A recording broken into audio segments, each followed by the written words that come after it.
In today's video, I'm going to teach you how to apply free effects in DaVinci Resolve. If you're new to DaVinci Resolve, don't worry, this process is very simple once you know where to look. In this walkthrough, I'll show you exactly where the effects panel is, what kinds of effects you'll see there, and how to apply them to your clips correctly. To begin, go to the top left area of the DaVinci Resolve interface. There, you'll see the Effects button. Click on it to open the effects library. This is the main place where DaVinci Resolve keeps the effects you can use in your project, and it's where you'll go anytime you want to enhance your video or audio.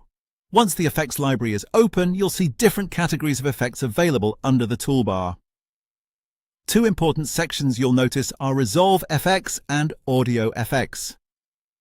Resolve FX includes visual effects that are used on video clips, while Audio FX contains effects designed specifically for sound. It's helpful to understand the difference because each type of effect only works with the kind of media it was made for.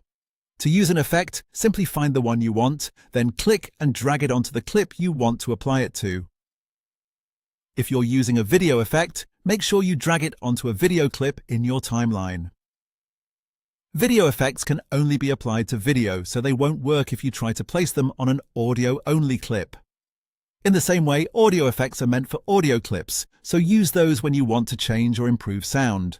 This drag and drop method is one of the easiest parts of working in DaVinci Resolve, and it makes experimenting with effects very fast. If you're just getting started, take a moment to browse through the available options so you can become familiar with what's included in the free version. And that's really all there is to it.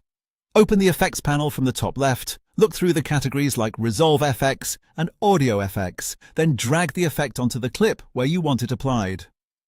As long as you match the correct type of effect to the correct type of clip, the process is quick and straightforward. With a little practice, adding effects in DaVinci Resolve will become a natural part of your editing workflow.